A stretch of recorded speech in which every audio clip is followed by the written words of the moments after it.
Morning everyone. आज हम सबसे डिफरेंट चीज और यूनिक चीज पढ़ने वाले हैं। बताइए क्या? सेल का साइज। हम चैप्टर पढ़ रहे हैं सेल स्ट्रक्चर एंड उसके फंक्शंस। मैंने सेल्स के बारे में कल बहुत कुछ बताया था आपको।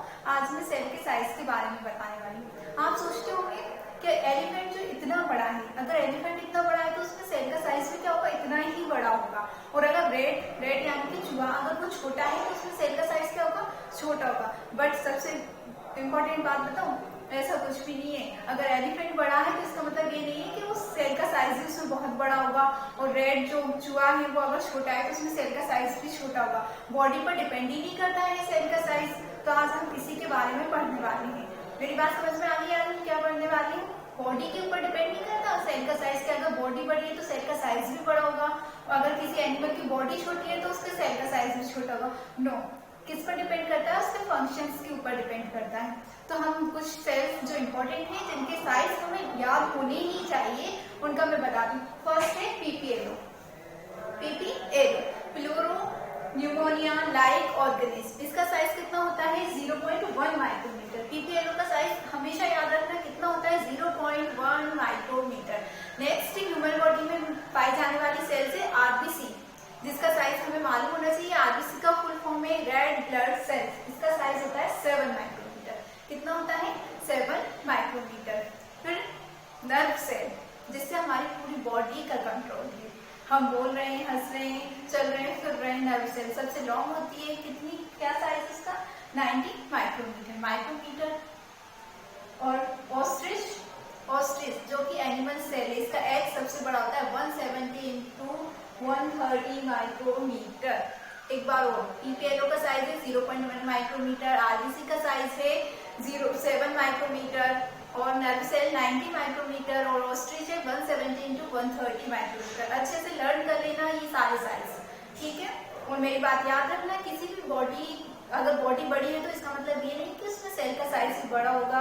अगर किसी की बॉडी छोटी है तो उसका मतलब ये नहीं कि उसमें सेल का साइज भी बड़ा होगा। बॉडी के शेप के ऊपर या साइज के ऊपर सेल का साइज डिपेंड नहीं करता है। और ये कुछ इंपॉर्टेंट सेल्स हैं, इनको हमें याद करना है। PPLO, RBC, nerve cell and ostrich. Next आता है, हमने पूरी सेल्स के बारे में पढ़ा था कि यूनिसेलुलर होती है, मल्टीसेलुलर होती है।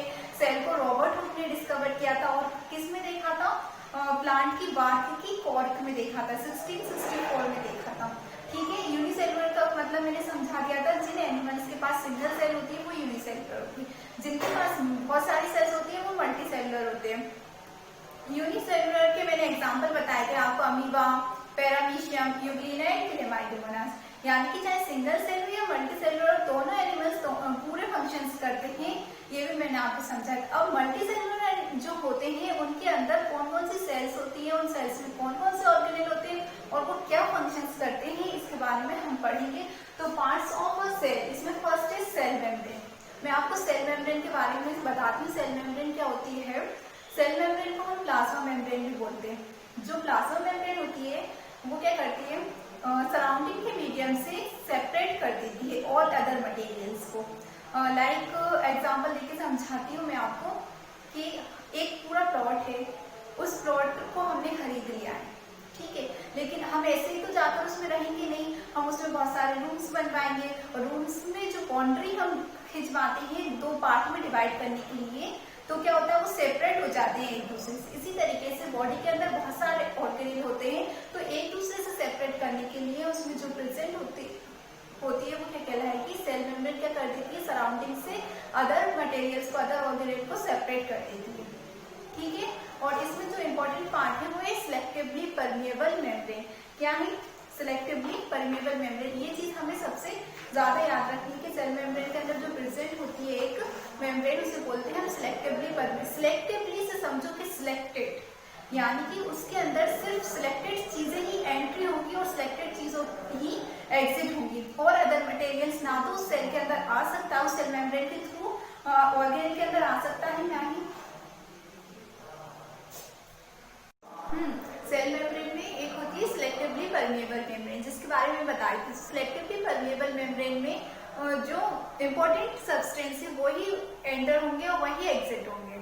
अदर किसी भी सब्सटेंस की ना एंट्री होगी ना एग्जिट होगी। जैसे लाइक अगर किसी को कोरोना हो जाता है तो कंटेनमेंट एरिया अपन बना देते हैं, तो उसमें क्या जो जरूरी चीजें हैं जिनकी आवश्यकता है वही चीज लोगों को एंट्री देते हैं और वही एग्जिट होते हैं। बाकी कोई भी, जैसे कोई अगर बीमार हो गया तो ही वो बाहर जा सकता है, और एंट्री तो और किसी की होगी नहीं। सिर्फ जरूरी चीजें, जैसे अगर खाने का कोई सामान चाहिए, मिल्क वगैरह चाहिए, कोई टैबलेट चाहिए, तो उन लोगों की एंट्री होगी। बाकी ना तो किसी की एंट्री है ना एग्जिट।